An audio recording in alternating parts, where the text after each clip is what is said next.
Hello friends, she is a 68-year-old lady presented to us with diminution of vision in her left eye. So on examination, she was found to have central posterior subcapsular cataract with grade 2 nuclear sclerosis with cortical spokes. The pupil is mid-dilated, it is around 5 to 5.5 millimeter.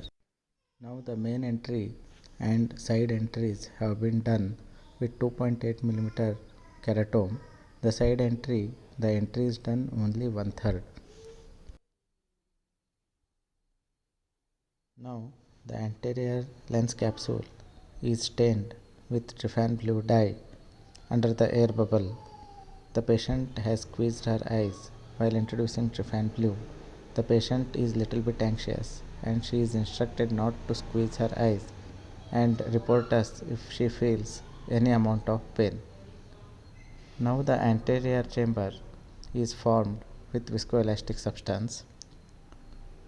The capsular axis is done with the help of 26 gauge bent needle. Around 5 to 5.5 mm continuous curvilinear capsular axis is performed. The pupillary margin helped us as a guide to perform the capsular axis. So it is performed along the edge of the pupil. Now the gentle hydrodissection is performed on either side.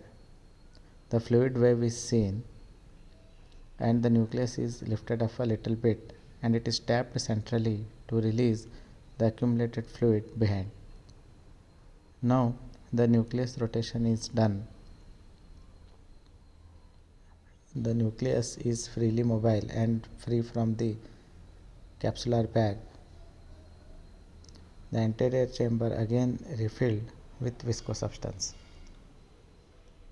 The side port is done to introduce the second instrument to do the vertical chopping. Initially, I thought to do the horizontal chop as the nuclear sclerosis is only grade 1 to 2, but as the pupil is mid dilated and I cannot see the exact location of the horizontal chopper correctly, so I decided to proceed with the vertical chopping only. So phaco needle is buried in the nuclear substance and the vertical chopping is done. The nucleus is rotated 90 degree and the second chop is done. In this way the nucleus is divided into 4 quadrants. If I would not have got this vertical chopping, then I would have proceeded with the horizontal chopping. Now the quadrant removal is initiated as the nuclear sclerosis is only grade 1 to 2. The phaco is not holding the nuclear pieces properly, so with the help of the dialer, these quadrants are brought in front of the phaco probe, so the phaco emulsification can be done at the pupillary plane. Now these cavitational bubbles are obstructing the view and they are removed with the help of the viscosubstance. The one half of the nucleus is emulsified, the remaining half is emulsified in the same way.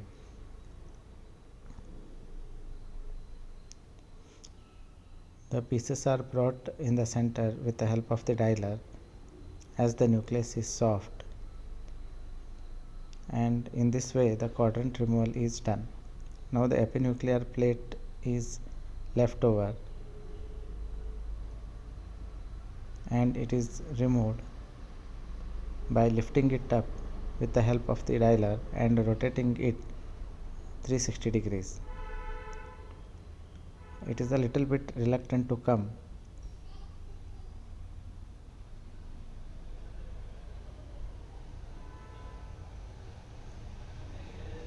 So finally, going under the rim of the capsular rhexis and it is lifted up from the centrally and finally it is aspirated by the phaco probe.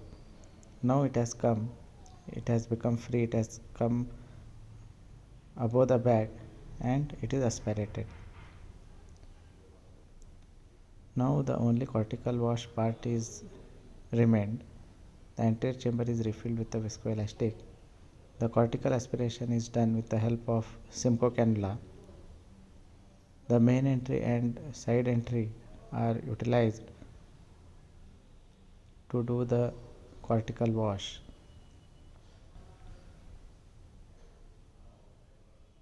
As the pupil is mid dilated, we were not able to see the exact cortical margins, but with the help of the experience, we can feel and aspirate the cortex all over.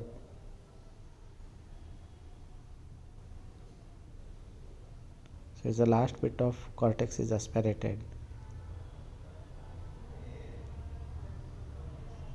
and now the posterior capsular hydropolishing is done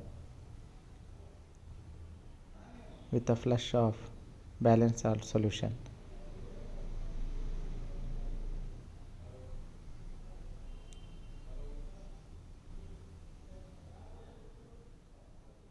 Now anterior chamber is again refilled with the viscoelastic substance. With the help of the Y hook, the whole 360 degrees checked for remnant of any cortex or any nuclear pieces.